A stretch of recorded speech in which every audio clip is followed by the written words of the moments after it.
What's going on, people? It's your boy 40. Now, a lot to get through today. Obviously starting off with the press conference and then moving on to the preview to the game against Nottingham Forest. Now, starting off with the press conference, a lot of things that came about from it. Some things that we probably wouldn't even imagine would have been in there. Starting off with the West Ham rumours. Now, apparently there's been talks, and there's always talks around Newcastle United. This is Newcastle United, for goodness sake. Talks around Rafa Benitez potentially leaving us to go to West Ham.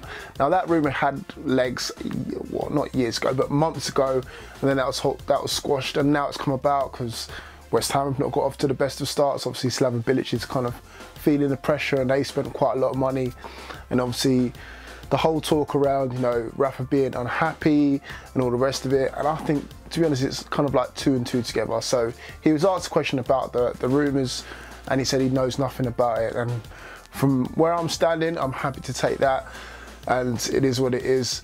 I don't want to swap for Bilic. I'm sure West Ham fans are happy with Bilic because he's a West Ham hero or legend there, and I'm very, very happy with Rafa Benitez in this time being as well. Now, the more important questions that were asked was obviously around transfers. Now, this can be brought up until the final day of the transfer window, so we've still got about, what, 9 or 10 more days to go. He was asked if there's going to be any suggestions of people coming in. I know Dennis Praet from Sampdoria has been linked, and he said that, you know, he kind of played it down, but at the same time, when managers like Rafa Benitez play it down, something might be happening. You know, you can kind of sense it because, you know, he wants to still do business, and he's a good player. At the end of the day, he's a young Belgian international player currently playing for Sampdoria.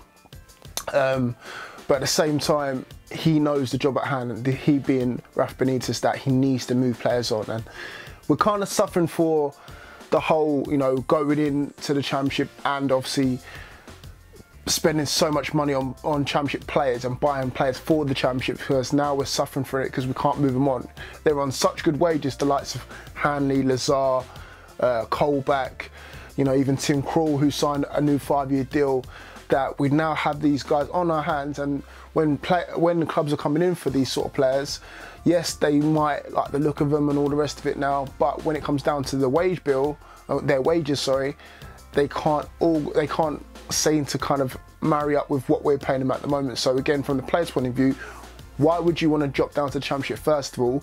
Yes, again, you might want to get first team football, but at the same time, if you're getting a fabulous wage at Newcastle United to sit around and do nothing, that's what they're going to do. So again, that's the trouble that we're facing at the moment. Now, there was rumours about Lazar moving on. I believe from what I heard that nothing really materialised from him meeting with his agents in Milan. So again, he's still on the books.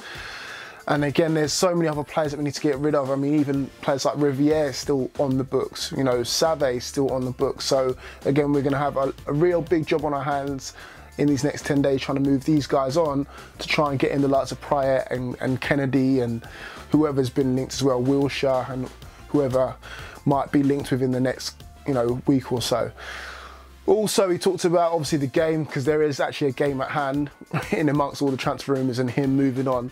There's actually a game at hand, so he did mention that there'll be room for players to be switched around. So again, you'll see the likes of, you know, your Carl Darlow's coming in, or maybe even Freddie Woodman, who's not even played a game or played it a full 90 minutes since obviously winning the World Cup.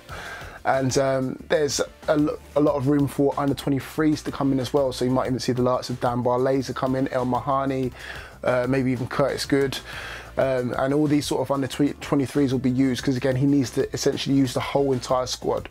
So that's very interesting in itself as well. Dwight Gale apparently will not be making an appearance in the Nottingham Forest game. He's suffering from an illness. So again, I think he'll be rested and obviously used maybe for the West Ham game on the weekend. But again, at least we know that he's still happy, he still wants to be here. We're still active in terms of the transfer window both ways.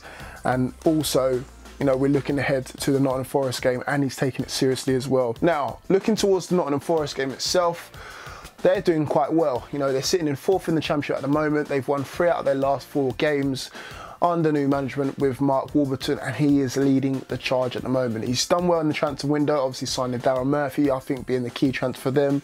Maybe I'm biased, but again, from what I can hear and what I'm seeing, he's doing well already, and he's providing a healthy return for that £2 million that they invested.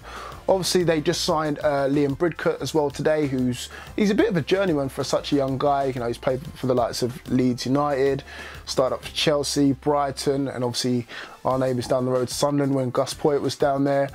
So again, they signed him looking to bolster up their midfield, and obviously they've sold quite well as well. They obviously sold Assombalonga to Middlesbrough. So again, in terms of what they're doing in the Championship and their business they're doing pretty good, you know, by all means. So they're one to look out for as well. I'm sure they'll be going for it because, again, it's a cup competition. At the end of the day, it's a chance to, you know, impress and kind of deflect away from what we're doing as well. So it works both ways for us. In terms of what we're doing as well, we've lost our first 2 games. It's probably comes at the best time because, again, we need to play a so-called weaker opposition in terms of what we're playing week in, week out in the Premier League. No disrespect to Nottingham Forest, but obviously they're in the Championship for a reason, and we need to start getting back to winning ways, because in the Championship we had this kind of feeling where we're going to turn up, we're going to win, and at the moment we've not tasted that yet in the Premier League, and it might be a far cry or far time before we actually do discover that form again. Now, looking more in depth to the Nottingham Forest team, they like to use their width. They've got the likes of Osborne and McKay, and they look to get down those channels, whipping balls for the likes of Darryl Murphy to put away. They also like to keep possession of the ball as well. So again, it might be frustrating times for Newcastle United tomorrow night at St James's Park.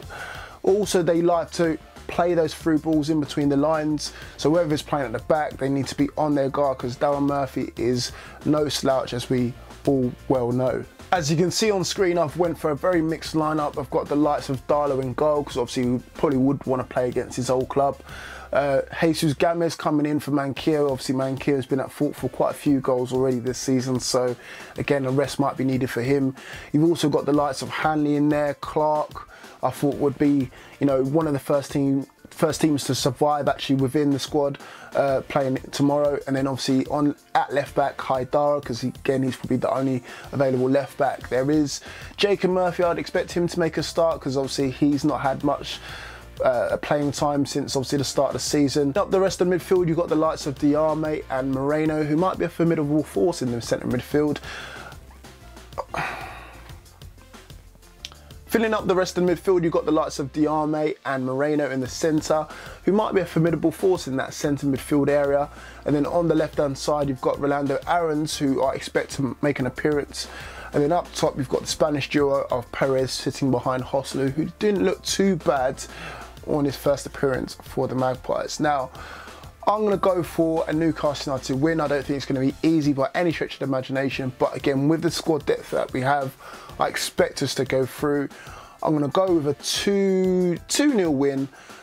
So again, hopefully it can come to fruition, and I expect a very warm welcome for Darryl Murphy, who left on very good terms from Newcastle United. So again, there's my preview to the Nottingham Forest game, guys. Let me know your thoughts in the comment section below. I will see you guys all soon. Keep it tuned as always. Peace.